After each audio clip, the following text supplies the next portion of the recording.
Melik Khachiyan is coming to us as a very distinguished chess player. He is the coach of the United States women's chess team, which is a fantastic team, as well as the 2023 Chess Educator of the Year. So hopefully he can improve all of our ratings and all of our chess playing capability. Welcome, Melik. Thank you, guys. Appreciate it. Thank you. Let's show a round of applause, please, if we may. Coincidentally, right now in China, of all places, the World Championship for women is going on. Round 3 is tomorrow.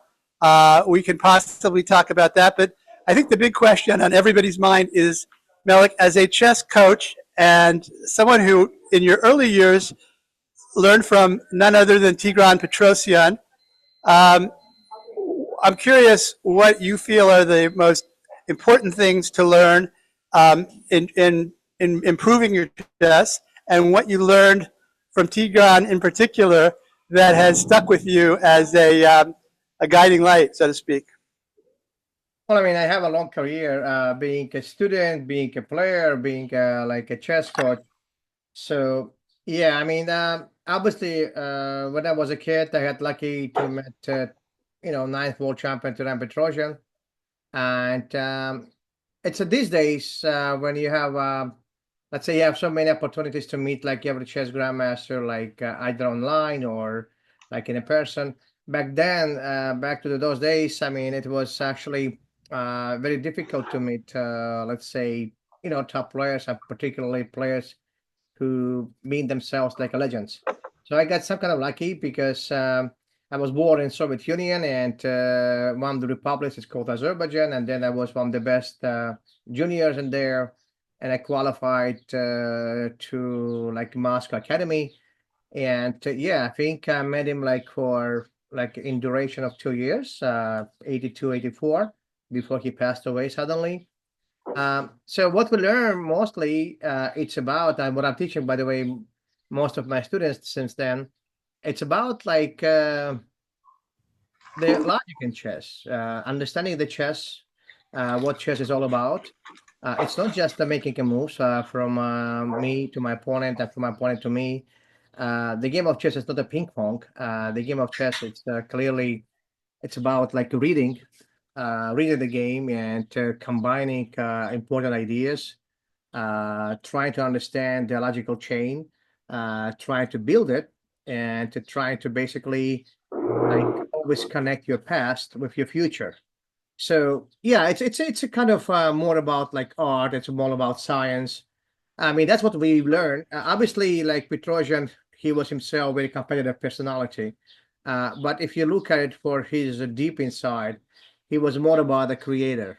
He was more about like trying to leave something after him, some sort of legacy. And yeah, he clearly taught all his students, including myself, he taught us about the passion and passion for this game. And I can see your faces. Most of you is about not the young. I mean, I see some youngsters here, but I see some elder people there. So which means you can carry on this love to chess, passion to chess through all your career, through all your ages. That's actually awesome. That's actually incredible. Yeah, that's all about. It's about passion. It's about finding the truth, finding like connections, putting some logic, because nothing comes out of blue. Everything in a game of chess, it's very much connected, and to very much every your action, like in your life, every your move, every your action, it just speaks for the action what you have done yesterday. You know what I'm saying? It's nothing comes for you. You can't just simply like wake up in the morning and see, oh, you know what, I'm going to do this, whatever. I mean, everything must be connected. So what chess mostly teach you and what we learned back then, it's about all explaining your action, explaining your moves, and reading the game. So this is the most important what we learn from Trina Petrosian. And since then, since I was like what 12, 13 years old, I very much took this as one of my main idea. I actually inputted this in my own methods. You can, if you search, if you Google it, it's called like Khachiyan method, something like that. I mean, when you mentioned I'm educator of 2023, I'm also in 2021, I believe, right after the pandemic, I also received one of the best nomination. You can see the medals here. I received from FIDE as one of the best coaches for that year. So yeah, I mean, what I do, I coach a lot. I actually, folks, I also what do these days. I run my own seminars for trainers. So trainers all around the world actually coming and learning chess. I mean, learning how to be a coach from me. So I'm also hiring different coaches in America, like different grandmaster coaches, basically to work for me and basically do by our official like a curriculum, what we teach kids, what we teach coaches, and stuff like that. So I'm trying to these days share my knowledge with other more younger coaches, and to ensure they learn from me and they will carry on whatever I know and even improve it for themselves. Just before we leave the topic of your esteemed teacher, what was it that attributed to his defensive style, would you say? Or is that maybe, a exaggeration? I mean, clearly, I mean, his defensive play was one of his main was called like Iron Tigran, right? Yeah, and we're talking about styles, defensive versus offensive, and his renown for defense. Was there anything particular about his approach or about his theory that lent him into that defensive genius? Yes, he was called himself. Basically, people called about Tigran like Iron Tigran. He was very much defensive mind player, but don't forget, Tigran also was very initially very strong attacking player, and he actually won many many aggressive chess games. If you guys recall, one of his famous attacking game was against Boris Spassky with famous Queen H8 check when he picked up like multiple pieces. Anyway, but mostly he was his kind of signature was defensive play, not even defensive play, I would say preventive play. I mean, very first books, because back then was not too many books, not too many whatever softwares books. One of his first books, what he actually read multiple times, in fact, it was a book by Aaron Nimzovich, My System. And basically that book left so much influence, it was so much impacted on his own play, and it's become his sort of signature. uh, that's why it's very important for everyone to read the right book at the right time.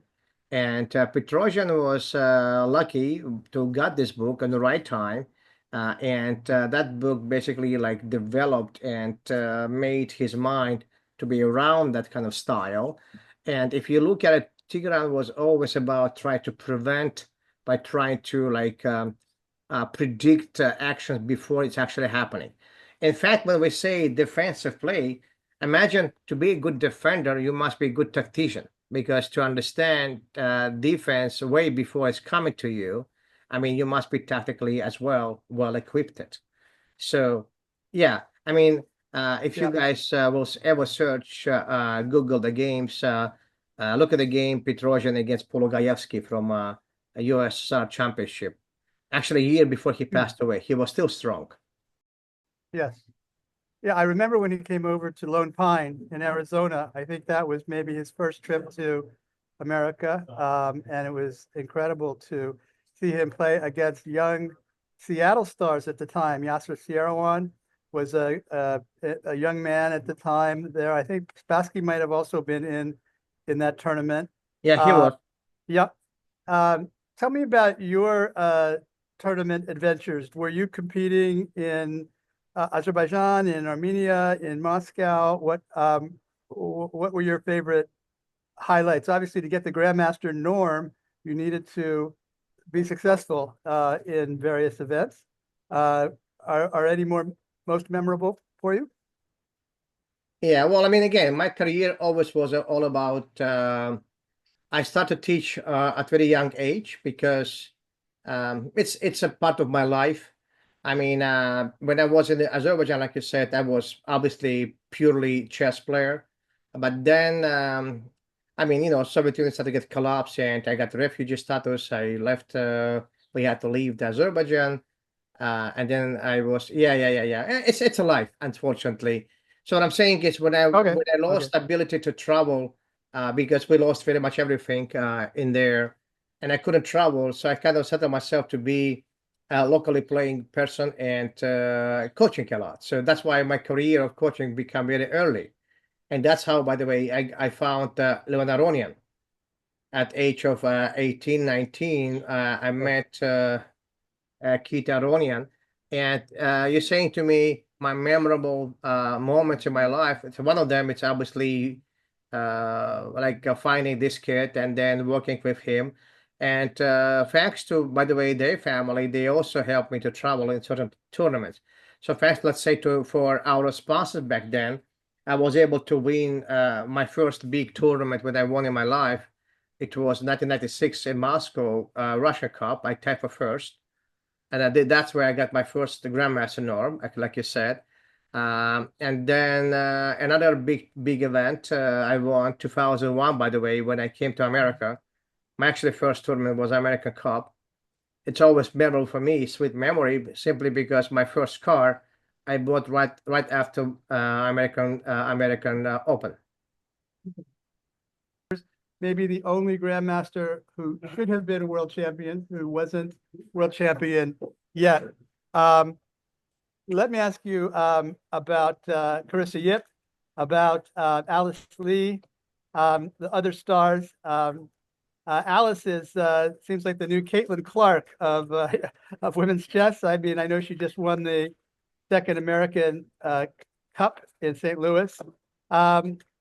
Is this one of the best women's teams ever? The current version. How has the team evolved since you began coaching with them? Yeah, I mean this edition 2024, it was definitely the best team, because finally our teenagers grown up, and Carissa and Alice, they're both playing amazing chess. And then we have also obviously great help from Begim Takhajonova, Gulbegim. And I mean, these three were like our top players. And obviously we have old school guys. We have Irina and Anna. So the combination of youth and combination of experience.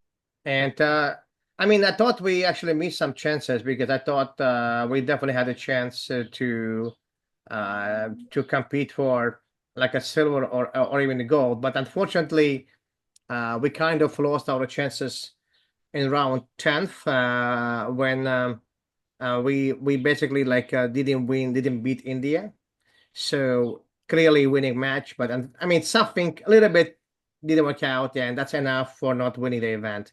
But anyway, we came very close, and I'm assuming next Olympiad, which is going to be holding in Uzbekistan, we actually have a bigger chances. Uh, because okay, Nice. we lost. You mentioned Irina Krush, I certainly she's been the backbone of the U.S. women's team for many years.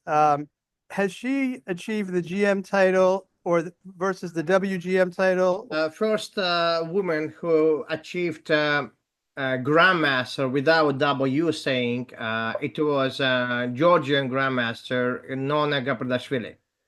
No, no, yes, right. Yeah.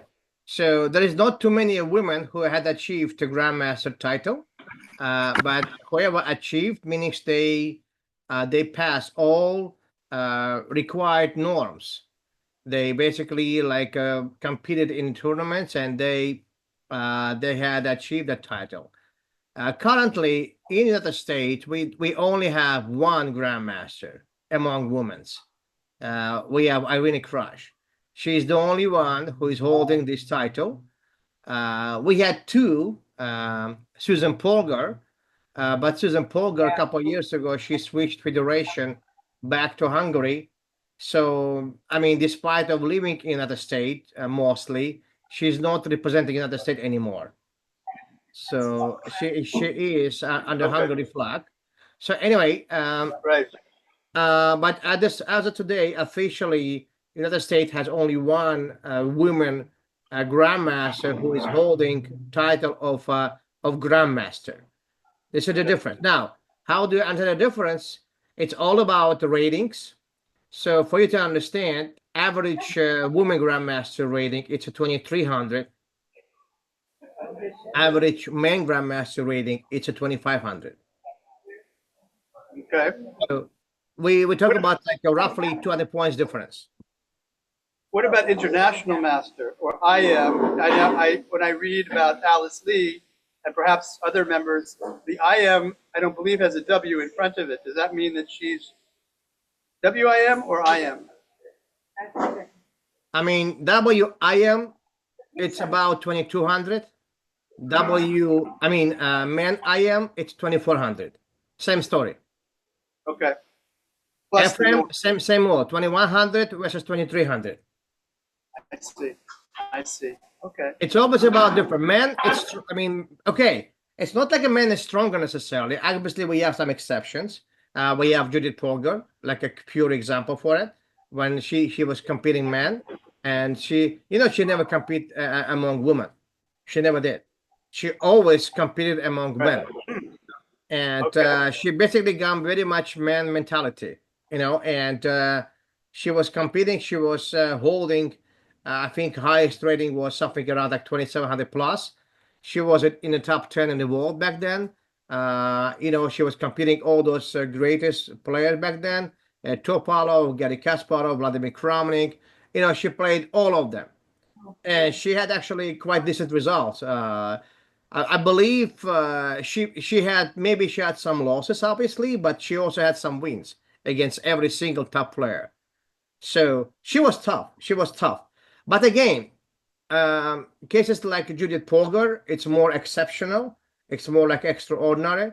And if you look at the regular basis, then men kind of quality, intensity, it's a little bit different compared to women. All right. Mm-hmm. Right. And that's been talked about. The men, and you spoke about passion, but that's really what's required for both men and women, and the motivation and the passion, as well as the discipline. I love that you mentioned My System by Aaron Nimzovich as the predecessor for Tigran. That's a great reference. I think one of our members brought in a copy this very day of My System, and we put it out on our bookshelf. But that's pretty amazing. Let me ask you about this new era of computers. When you're coaching the women's team, I imagine this generation of women are, like all of us, are turning to computers.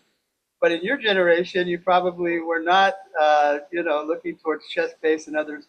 What is your opinion about two things, about using computers for training and for just in general, and also about playing speed chess to improve versus classical chess?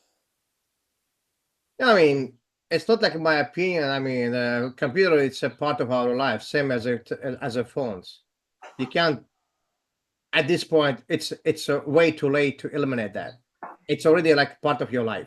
All right, which means we are humans need to get adjusted to it, and we need to be smart to use those tools for our own needs. Clearly, the computer assistance uh, could be a great help, could be a great enemy, because computer makes a human to be lazy, to be always depending on what computer says. It's same like when you use GPS in your car. I mean, obviously, if you are too lazy, if you're too much depending on technology, you're going to be always using GPS. I use GPS only when I'm driving to somewhere where I'm not really familiar. Then I'm going to like put GPS. But in most of the cases, I always trust my brain by trying to always keep my brain working by itself independently, because I don't want to be too much dependent on computer. All right. Same as I'm not really watching too much TV or whatever, iPads, whatever it is. I'm just using computer for my own work. Okay. Now, regarding what you're saying, computer technology engines.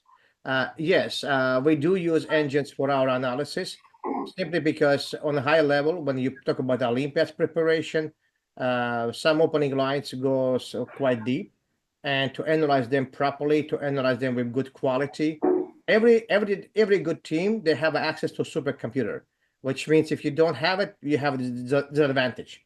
So we have to check. Let's say no matter where we are, let's say we are in Hungary, for instance, but we have a computer in Texas. We have a computer in San Francisco, and we always connecting to it. And some analysis while we're sleeping, some position getting analyzed, and then we're getting those basically like analysis while girls wake up. Everything is ready for them to go through it and get ready to play for their own game because time difference, right? Now, your other question was about how this computer applies for regular level. I mean, clearly, like if you talk about like a bullets or speed chess, that's absolutely prohibited.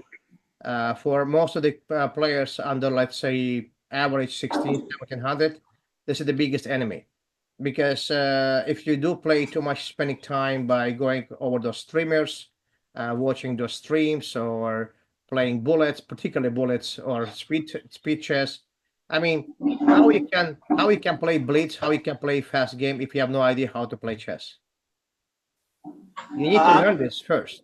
You know, I mean, can you believe it if someone who doesn't drive the car, who drove the car just amateurly, immediately sit down on, I don't know, some Formula One car and say, I can drive this Formula One or something like that? I mean, would you believe he can do it? Obviously, he's going to crash the car here. That's it. So what's the point? Same thing. Every speed, whatever you do in your life as a speed action, require great skills. If you believe you do have great skills, then you can handle the process in a very fast mode. But if you do not have great skills, how can you play speed chess?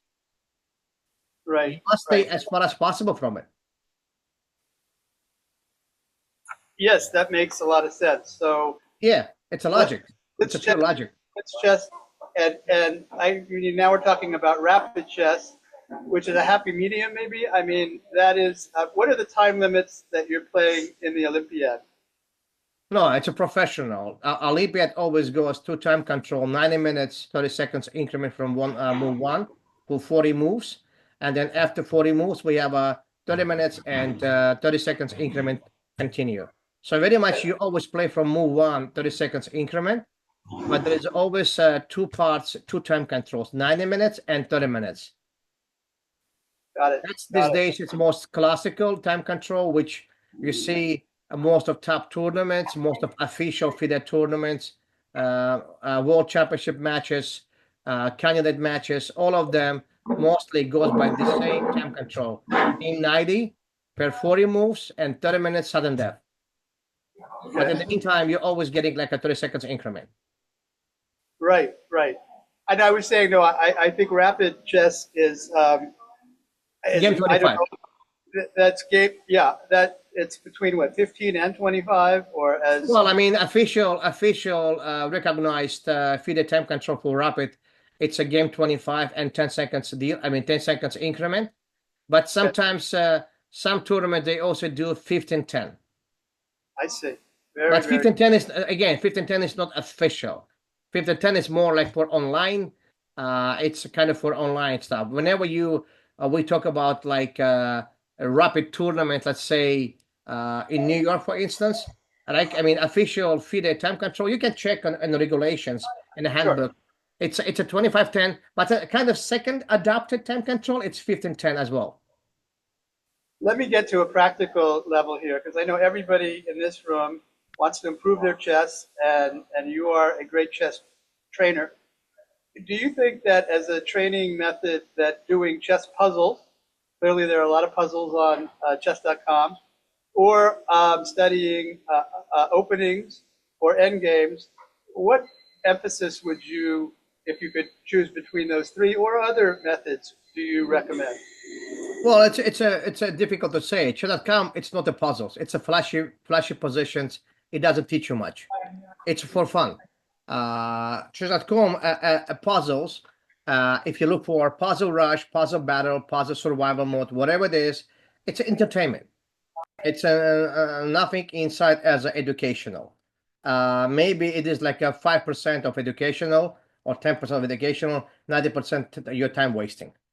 Uh, so if you talk about like chess.com, if you look for that particular either lead chess or chess.com, everything publicly sourced, then I would say chess.com, if you do tactical trainer itself, but again, first you need to maintain certain level, and then after you maintaining certain level, you keep monitoring your progress, meaning it's like you do like every day certain amount of time, exactly same amount of time or same amount of positions, and you try to get it better. That way you can actually do something smart. But if you do not do that, then it means you're simply wasting your time. Very much. Because tactics needs to be done like everything in life must be done by always having challenge, by always increasing a little bit, because human being we are need to always challenge ourselves, because if we do not challenge ourselves we become very lazy. If you become very lazy, you don't want to think, you basically taking easy for everything and you don't care, or sometimes even worse, you start to cheat. So what I'm saying is, if you want to actually improve yourself, if you want to improve your skills, then you must do like you must do by challenging every day, portion by portion. So I mean, there is a files. I have obviously multiple files for doing that. But I mean, as for general public, I would recommend a site called Chessable, and Chessable has a fantastic tactical program. It's called the Woodpecker Method, and the woodpecker method, it's actually the one which actually definitely guarantee you to improve your game, improve your tactical skills. Now, Woodpecker is, as I understand it, is also based on puzzles. It's fascinating. I hadn't thought about chess.com as the entertainment side, but are the Woodpecker puzzles, I guess, are designed to be more educational, and Yes. within a certain, as I understand it, within a certain time frame, you repeat, you go over the puzzles and try to solve as many as you can in a And particular then time frame, next like, level. and then go to the next level, and then you're coming back to it maybe the next day and doing it at a faster pace. Yeah, yeah. Okay, and that's interesting. Did you have a hand in that, or is that just something that you believe in for your students? Okay, let me show you something. I can show a screen for a second. So let's say for tactics, I have different levels. You see, I have let's say a level here. You can say level 6, level 3, level 2. I have here level 7, 8, 9. So each level has a different type of positions. Each level, if you click at it, let's say it always gives you like average time to think. I mean, just some positions. There's always starting time. I mean, some position I have already time like inputted here. Let's say here I have this, for instance, level. If I'll show you, I mean, just in general, I have already, I know the level of my students, and when I training them, I'm already like putting some timer here, which means they have 8 minutes to finish the position. So, and that's, I mean, basically I'm doing always by packs. Let's say each level has, I mean, each time when I'm training my kids, I'm putting like 6 positions a day, because that's, we call this one pack, 6 positions. Because usually, why this is like more Russian methods, I would say. I have a book like this for improving, let's say, calculation issue, and also developing for more professional, like tactical visions for my more or less advanced kids. And let me show you something. Or private lessons? Yeah, I mean, basically, we always say each page must have 6 positions. As you see, each page has 6 positions, and that's the ideal number. Usually, we do by packs, 6 positions either that way, or it could be like through my chess base. As you see, I'm not really using something like I don't like to use. Like I said, it's not because I mean I used to work for chess.com. I never mind to do something for chess.com, but for me, chess.com puzzles, it's all about like a fun. It's all about fun, and I do not see much benefits from doing that. Pull up a chair. Now, I have noticed that part of chess.com, not the chess battles and so forth, but where you can select the style of the puzzle, two move checkmate, back rank, etc., and then you can set the rating level. So you're talking about challenging yourself. I don't know if those puzzles are any different, but it seems like that process. I wonder how that differs from Chessable. Chessable. How many here have heard of Chessable.com? Anybody? Yes. And that allows you to build your muscle memory, to drill down on particular openings, as well as strategy and tactics as well. Is that right? Well, I mean, puzzles mostly designed for tactics. I mean, again, obviously I have also positional puzzles, but that's a little bit different. It needs to be explained. In order for you to let's say explain properly positional, you need to like be, you know, like a strong player yourself. So yeah, but I mean, mostly, let's say when I teach my own classes, no matter if it's a group classes or private classes, I'm mostly paying attention to teach chess, meanings I'm teaching positional play, I'm teaching end games where you can actually learn. Because for me, spending too much time doing tactics while I have a lesson with my student, it's not, it doesn't really make too much sense. Usually what I do, uh, I always divide the lesson by multiple parts. Usually first part, we either analyze the game, going over the game and learning the mistakes, or doing something positional if there is no games available. Second part, I usually do actually studying a little bit.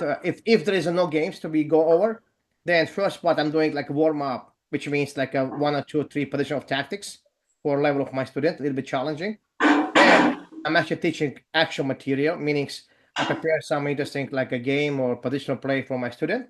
And C, the third part, it's always openings, meaning we play game on chess.com or lead chess on the private accounts, and we're going over certain opening lines by trying to, like understand like how we're doing these days, like opening if there's any issues. So depends on situations. If we have a tournament upcoming, let's say these days we have a all girls national, which my girls went to the Chicago tournament. So and then this week, most of my girls students, we went over checking all opening lines. Meaning they prepare opening lines. We play some some training games. Some of my top girls, I had a girl who's like a 2300 plus. I actually played training games against her. So what I'm saying is, yeah, and sometimes in that girl, what we have done as well, we actually prepared against her main rivalry, main opponent. We actually went over the games. We actually prepared. I sent the file. She knows the file. She's ready to play against that girl, and she's going to beat her. So what I'm saying is depends on the level, depends of the situations. But in general, since you have a club running your club, I'm assuming most of your students, if you can call that way, they very much amateurs. If they amateurs, clearly they wouldn't have too much capacity to understand too much positional play. So which means the way how you design your class, it's going to be like preparation sort of for the actual context, meaning it's like some kind of puzzle context or something like that, like a warm up. And then after you have done certain amount of warm up, then you try to make them play. I see like what you do, guys. You do like a more like just casual play, which is fine. It's fine. But I think it will be more interesting if you do like a more casual play with sort of tournament format, and we're creating more challenging context. You know what I'm saying? Whenever there is more challenging context, it means the quality of the play and the attitude it's different than we just play casual, stuff like that. So you can always like modify things, make things to be more fun, more interesting. Guys, we have about 15 more minutes. If you want to gather around and get closer, we've got it on the screen here. I do apologize for the network capacity. That's bandwidth issue is the issue, totally the issue we're dealing with here. You have it on the screen here. There's not a million people here. If you want to crowd in, Yeah, go ahead. The red short. Yeah, I see it. better view. Yeah, I mean we're just like one compact group here. Regarding tactics and strategy, regarding practice, there's the old joke about the Russian school of chess, and tell me if this is true, teaching the end game first, the American school teaching the opening, and the Bobby Fischer joke is that that you'll never get past the opening if you to the end game, beat your opponents in the opening. I guess that's pretty superficial. What do you have any preference for what to learn first? Do you focus on opening lines? Do you need to master theories of opposition and checkmates in the end game? Which would you, or do you do it all at the same time? Well, first, there's no such a thing like Americans teaching openings first. This is not true. All right. I mean, one of the greatest American books for Americans, it was written by Reuben Fine back to before World War II.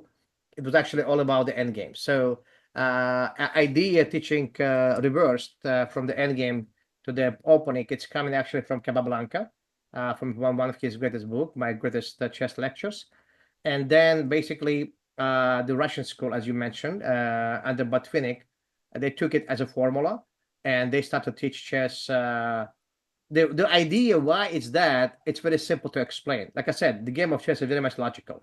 If you learn what it means, the value of pieces, value of moves, the greatest value of your decision making comes in end games, because you understand every time if you made a mistake, if you don't understand the value, it's a fatal. It's very much game over. So that's how we understand the value of chess, value of chess pieces and moves. That's the reason why we call the way how you learn chess, you're always coming reversed, meaning it's like from the end game, I'm coming back to openings. Clearly, since the opening is as well as middle game, it's quite complicated, quite complex things.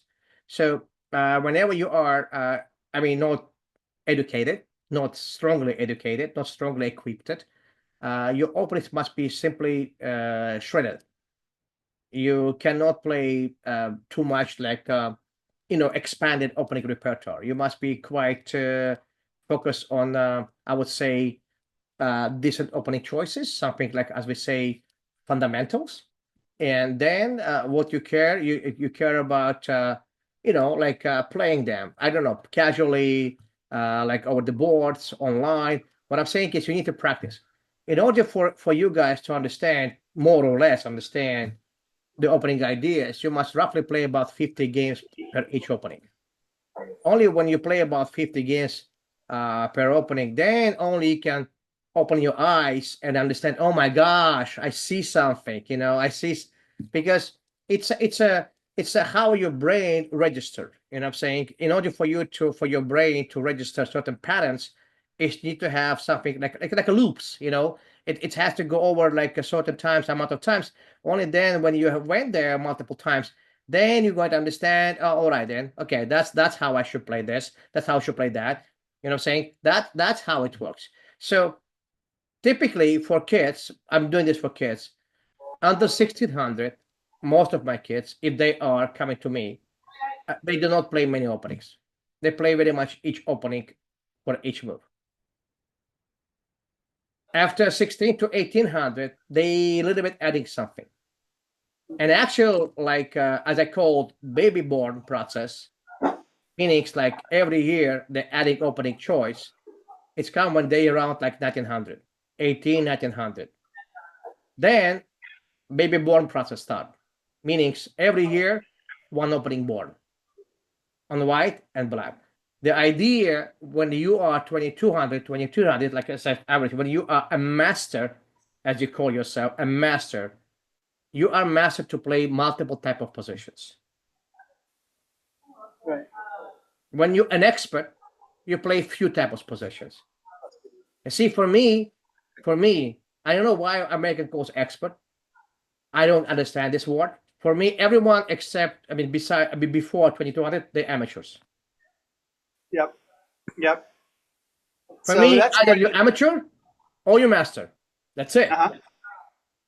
And the reps, it reminds me of basketball or any sports where you have to do the reps over and over again. And you see playing at least 50 games, if you're playing the London system, absolutely. Yeah, I mean, yeah, and I remember when I was back then to let's say, actually in Europe, by the way, we don't have this title as we call expert. We call this candidate master, CM, which very much stands for American expert.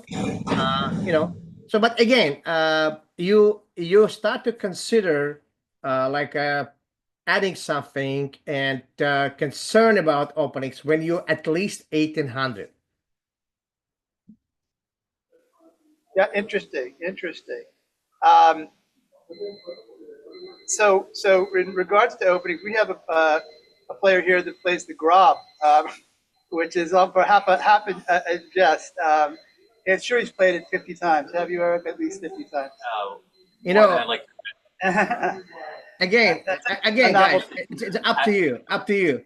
I'm telling you one thing. My coach used to say, Petrosian used to say, you better learn chess first. You better play fundamental chess first. When you become a master, then you can work on your head if you can.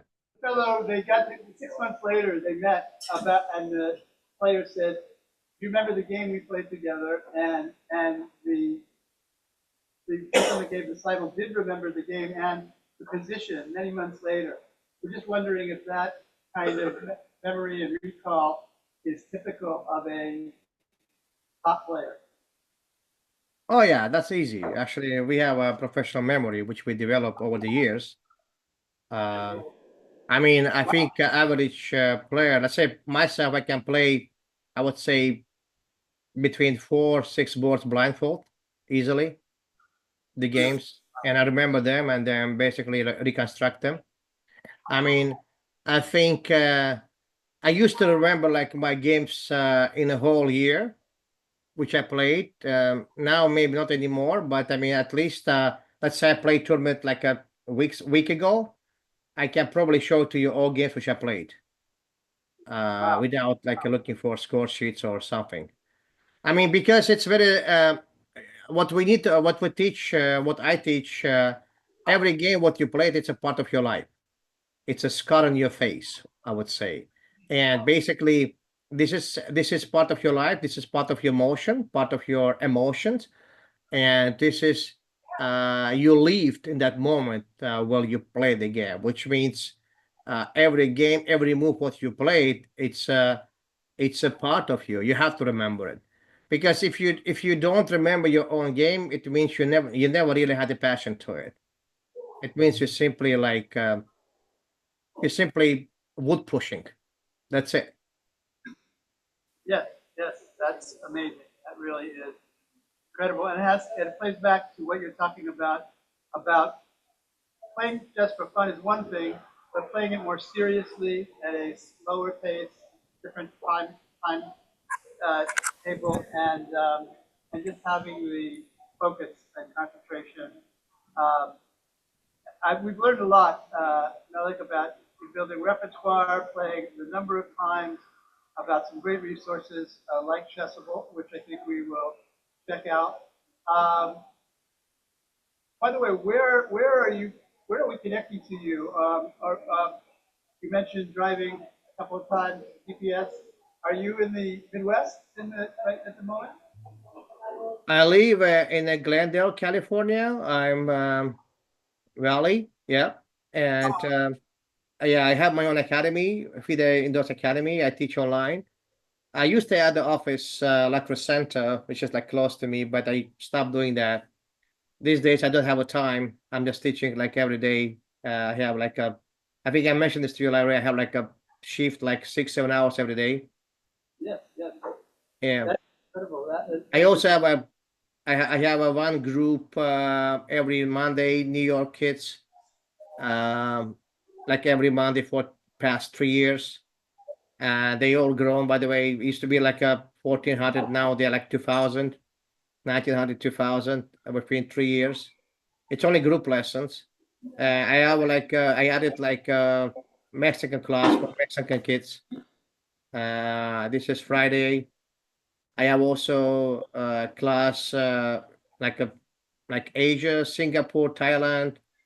I also teaching them Hong Kong. Those kids. Yeah. I have like a many. Couple like group classes as well. But most of my teaching is obviously like a private teaching, just a one-on-one, I certainly hope that online. internet connection, the internet is a lot better than I ours. also run. I think I mentioned that to you. I run this. I'm not sure if it's showed by if Judy told you guys. Okay, I show just one of those things. Let's say Oh, your training materials, the six pack. Yeah, I'll share for a second. I don't I know mean, for. one of my Oh, we most have it. We have something. Okay. Oh, yeah, okay. this is Cool. one of the most recent. So if you look on my screen, this is what I do also. And this is like you see, this is like kids. This is like a student, like I said. They all around the world. They coming for me to learn from me. You see, this is Malaysia, Thailand, Canada, Malta, India, Korea, USA, Korea, Vietnam, Iceland.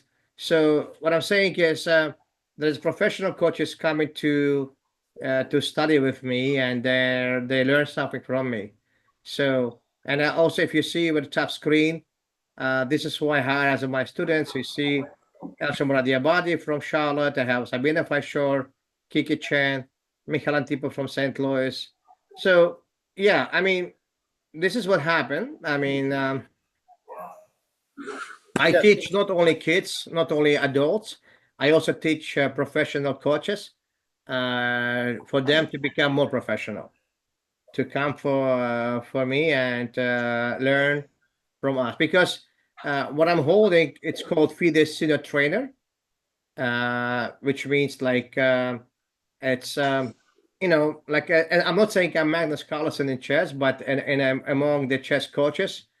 I'm probably like maybe top three in the US, something like that. Yes. Finally, you mentioned that the next Olympiad and the U.S. women's chess team, you think is going to be stronger still. I think you said you like your chances. I know Carissa Well, took. we are getting stronger because we're getting younger. These Oh, days for Olympiad, it's since it's a long event, we need to have it's like in the basketball or any other sports. We need to have like a prime time person. And Alice is going to be in prime time, and Carissa is in prime time. And we also adding like girl from Armenia who is joining us, Anna Sarkisyan. She's also like 20, 21. So what I'm saying is we're going to have a three youngsters. Most likely, we're going to have a veteran, Arena Crash, who is going to be very much protecting our tail, our end of the board. yep, yep. And we need to only find like a nice reserve. And I'm sure we're going to have a number five, quite strong player. And we definitely going to be better than in Hungary. To Because qualify in for a the way, it's team? all about like a spirit. It's all about like Yes. motivation and combination of youngsters and veterans. And is it primarily by ratings, decided by ratings, or by tournament results? Yeah, in To America, get it's up? very simple formula. We always going by current U.S. women champion, and the rest by rating. Simple. To avoid any conversations, to avoid any whatever stuff, we always go very democratic. So we always go U.S. champion, U.S. women champion, and ratings. That's it. Right. Well, we'll be watching. Any picks for the World Championship now underway between Jun Wei Jun and Tan? Do you For think she's women, going to I the mean, World? Yeah. June is better player. She's better player. She's more universal compared to Tanjani. But Tanjani, she's actually changing her style. She used to be that's very tactical, but if you saw the game too, she actually won a very technical. Rook game. But again, she's very fast compared to June. She's way faster player than June and June. So Yeah. they both in a very same stage. Uh, it's difficult to say. I would say Tanjani, she's more motivated. She's more angry and Huh. perhaps hungry than Juvenju. Yeah. So yeah, we'll see. Yeah. Yeah. Yeah. Thank you very, very much. Can we have a small round of applause, please, for our guest? Thank you guys. And my apologies for coming late because I couldn't No connect worries. to Zoom for some reason. Yeah, we'll get a better connection next time. We had one before when we were at the library, and we have to figure that out. Yeah, Anyway, have a anytime. If you wonderful. need anything, you always get back to me, guys. I can help you out for sure. Thank you. Talk to you soon. Bye bye. Okay. Bye bye. Bye.